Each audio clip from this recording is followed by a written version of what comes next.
بسم اللہ الرحمن الرحیم۔ ناظرین السلام علیکم، میں ہوں آپ کا میزبان صابر شاکر۔ مزید اچھی خبروں کے ساتھ جناب مستند خبریں، اچھی خبریں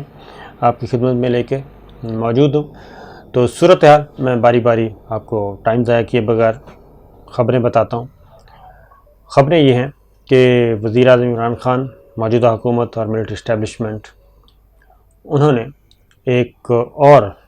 فیصلہ کیا ہے، اور وہ فیصلہ یہ کیا ہے کہ فرنٹ فٹ پہ کھیلا جائے آنے والے دنوں میں، اور مزید کسی قسم کی جو پولیٹیکل بلیک میلنگ ہے اس کو بھی آپ سائڈ پہ رکھتے ہیں، اور سائڈ پہ رکھنے کے ساتھ ساتھ جو معاملات چل رہا ہے اکاؤنٹیبلٹی کا، اس پہ کسی قسم کا کوئی کمپرومائز نہیں کیا جائے گا، اور اب اس کے اثرات آنا شروع ہو گئے ہیں۔ اور اپوزیشن جو ایک پولیٹیکل نیریٹو کے ساتھ، پولیٹیکل پرسیپشن کے ساتھ کاؤنٹر کرنے کی کوشش کرتی ہے جھوٹ بول کے، اب اس میں بھی کوئی جان نہیں ہے، بلکہ اب ایگریسو پالیسی ہوگی گورنمنٹ سائڈ سے، ملٹری اسٹیبلشمنٹ کی طرف سے مزید ایگریسو پالیسی آئے گی، اور اس میں نظر آئے گا۔ اس کی کچھ چیزیں تو میں آپ کو بتا دیتا ہوں کہ کیا کیا ہوا، اور اب ایک اور بات بھی کہ اب حکومت کا ہے کہ جناب فوکس کیا جائے بہت زیادہ اکانومی کو بہتر کرنے کے لیے، اور اکانومی ایکٹیویٹیز جو ہیں اس کو جنریٹ کیا جائے، زیادہ سے زیادہ معاشی سرگرمیوں کو۔ تو نمبر 1 سنتے جائیں کہ حمزہ شہباز وہ بیل لینے کے لیے آئے تھے سپریم کورٹ، تحویل میں ہیں، احتساب عدالت میں پیش ہو رہے ہیں، ان کی ہائی کورٹ نے ضمانت خارج کر دی تھی، اب وہ آئے تھے سپریم کورٹ میں۔ تو سپریم کورٹ میں ایک کویشچن کیا گیا، اب ذرا غور سے سننے والی بات ہے۔ سپریم کورٹ میں جسٹس سردار طارق صاحب ہیں، مسعود صاحب، انہوں نے ایک کویشچن کیا، انہوں نے کہا یہ بتائیں کہ آپ یہ ہارڈ شپ کی بنیاد پہ ضمانت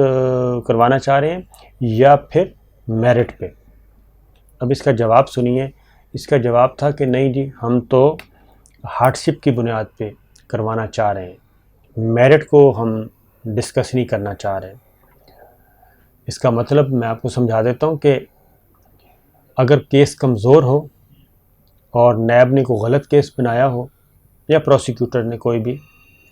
اگر غلط کیس بنایا ہو اور چلان غلط سبمٹ ہوا ہو، اس میں کوئی انتقام ہو یا اور چیزیں کمزور ہوں، تو تب جو ہے اپلیکنٹ، پٹیشنر، وہ یہ کہتا ہے کہ میں نے میرٹ پہ آنا ہے، میرا میرٹ پہ آرگومنٹس میں دینا چاہ رہا ہوں۔ تو حمزہ شہباز صاحب کے وکیل نے کورٹ میں کہا کہ نہیں، ہم تو ہارڈ شپ کی بنیاد پہ ضمانت کروانا چاہ رہے ہیں۔ ہارڈ شپ کیا تھی؟ ہارڈ شپ یہ ہے کہ بہت عرصے سے 1 سال ہو گیا، سال ہونے کے بعد حمزہ شہباز جو ہیں وہ جیل میں ہیں، اور مقدمے کا ابھی تک فیصلہ نہیں ہوا، تو یہ زیادتی ہے۔ تو پھر سپریم کورٹ نے یہ پوچھا کہ یہ بتائیں کہ آپ نے ہائی کورٹ میں یہ سوال اٹھایا؟ تو ہائی کورٹ میں انہوں نے کہا جی نہیں، ہارڈ شپ کا سوال تو ہم نے نہیں اٹھایا۔ تو انہوں نے کہا جو ہائی کورٹ میں جو سوال نہیں اٹھایا گا تو پھر آپ یہاں پہ کیوں، کس بنیاد پہ آ رہے ہیں؟ اچھا، ہائی کورٹ میں کیا تھا؟ ہائی کورٹ میں انہوں نے میرٹ پہ بات کی کہ جی میرٹ پہ ہماری ضمانت بنتی ہے۔ تو ہائی کورٹ نے وہاں سے ان کو خارج کر دیا تھا اور میرٹ کے بیس پہ ڈسمس کی تھی۔ تو ان کو اندیشہ یہ تھا کہ اگر میرٹ پہ سپریم کورٹ نے ضمانت کی درخواست خارج کر دی، جو کہ میرٹ پہ بنتی نہیں تھی، تو آدھا جو مسئلہ ہے، جو پروسیکیوٹر کا آدھا کیس ہے، وہ اسی اپلیکیشن میں ہی ثابت ہو جانا تھا، اور ان پہ جو درخواست ضمانت پہ جو ڈسمسل پہ جو آرڈر لکھا جانا تھا، وہ آدھا ثبوت ہونا تھا ان کو سزا دلوانے میں۔ لہٰذا یہ ہے حقیقت، باہر آ کے نیریٹو کچھ اور، پولیٹیکل نیریٹو کچھ اور، لیکن جب سپریم کورٹ میں عدالتوں میں جاتے ہیں تو وہاں پہ اتنے یہ ویک پوزیشن پہ ہیں۔ خواجہ آصف صاحب، ان کی 9 دن کا ریمانڈ تھا، ان کو جوڈیشل ریمانڈ پہ بھیج دیا گیا جیل، باقی چیزیں تفتیش تحقیق ہوتی رہے گی۔ اب اگلا جی، ایک اور ان کا خط تھا، ایک مزے انجوائے کر رہے تھے، وہ یہ تھا کہ جیسے یہ پکڑے جاتے تھے اور ادھر اجلاس بلا لیا جاتا تھا سینٹ کا، قومی اسمبلی کا، صوبائی اسمبلیوں کا، وہاں پہ پھر اسپیکر کو کہا جاتا تھا کہ پروڈکشن آرڈر جاری کریں. پھر قومی اسمبلی کا یہ قومی اسمبلی سینٹ لمبے لمبے اجلاس چلانے کی کوشش کی جاتی تھی، اور اس دوران یہ جیل سے سرکاری خرچے پہ قومی اسمبلی کا اجلاس اٹینڈ کرتے تھے، سینٹ کا اجلاس اٹینڈ کرتے تھے، صوبائی اسمبلیوں میں جاتے تھے، ایم پی ایس جو ہوتے تھے اور مزے لوٹتے تھے. یعنی ایک طرف ملزم، دوسری طرف T A D A as member قومی اسمبلی، ایز ممبر صوبائی اسمبلی، ایز سینیٹر وصول کرتے تھے. وہ طریقہ بھی تبدیل کر دیا. گورنمنٹ نے ڈیسائیڈ کیا کہ یہ کام نہیں ہونا چاہیے. اب اگر کوئی کسی پہ الزام ہے اور گرفتار ہو جاتا ہے تو پھر اس کے ساتھ وہی ٹریٹمنٹ کیا جائے جو پاکستان کے دیگر ملزمان کے ساتھ کیا جاتا ہے، جو دیگر شہری جیلوں میں قید ہیں ان کے ساتھ کیا جاتا ہے. لہٰذا سینٹ کے اجلاس میں بھی کسی کا پروڈکشن آرڈر جاری نہیں کیا گیا، چیئرمین سینٹ نے نہیں کیا. اسی طریقے سے قومی اسمبلی کا اجلاس ہو رہا ہے،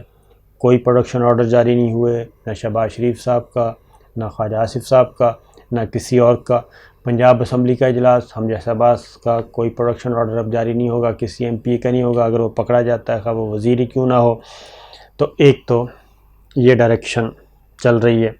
تو الیکشن کمیشن آف پاکستان میں اپلیکیشن دے دی گئی ہے جی، اور اس اپلیکیشن میں کہا گیا ہے کہ مولانا فضل الرحمان صاحب کو کے نام جو جمعیت علماء اسلام رجسٹر ہوئی ہے، یہ جو امینڈمنٹ کی گئی ہے یہ یک طرفہ طور پہ ہے، لہذا اس کو واپس لیا جائے. اور پلان یہ ہے اس آئینی اور قانونی لڑائی کا کہ JUI جمعیت علماء اسلام یہ جماعت سنبھالیں گے مولانا شرانی صاحب، حافظ حسین احمد صاحب اور یہ دیگر اکابرین، النصیب صاحب جو کہ مولانا فضل الرحمان صاحب سے زیادہ سینئر بھی ہیں اور ان کی میجورٹی بھی ہے. اور یہ کوشش کی جائے گی کہ سینٹ الیکشن سے پہلے اس پہ الیکشن کمیشن آف پاکستان سے کوئی آرڈر پاس کروایا جائے، نوٹس ایشو کروایا جائے. پھر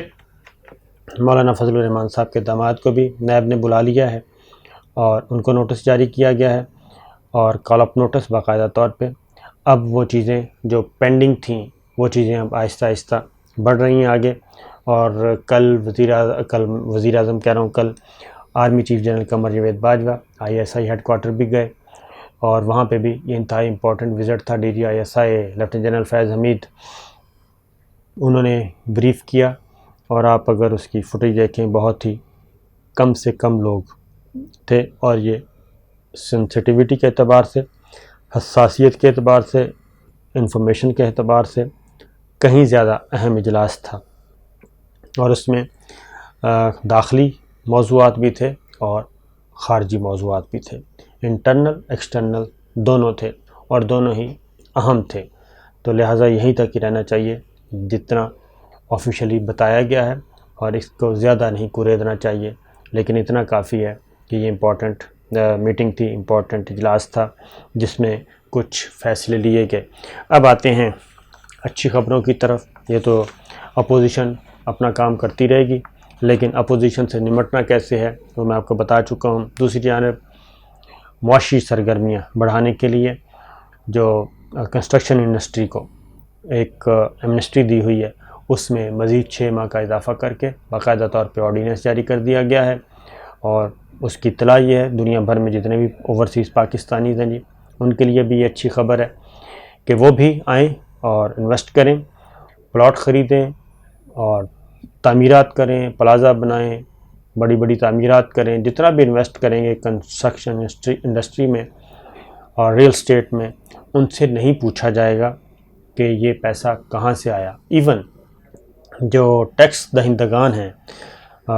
جو ٹیکس باقاعدہ طور پہ دے رہے ہیں، جو رجسٹرڈ ہیں، وہ بھی اگر کوئی پلاٹ یا ریل اسٹیٹ میں خرچ کریں گے، تعمیرات کا کام، کوئی تعمیراتی پروجیکٹ شروع کریں گے، تو ان سے بھی نہیں پوچھا جائے گا. یہ ایمنسٹی دی گئی ہے، اس لیے دی گئی ہے تاکہ یہاں پہ ایکٹیویٹی جنریٹ ہو. اور آپ کو معلوم ہے کہ کنسٹرکشن انڈسٹری سے جڑے کہتے ہیں کہ 100 انڈسٹریز اور بھی ہیں جو خود بخود ہی ایکٹیو ہو جاتی ہیں. یہ چند دن پہلے میں آپ کو بتا چکا ہوں کہ اس کی وجہ سے کتنا زیادہ جو صنعتیں ہیں وہ چالو ہوئی ہیں جو بند پڑی تھیں. اس میں سیمنٹ ہے، بجری ہے،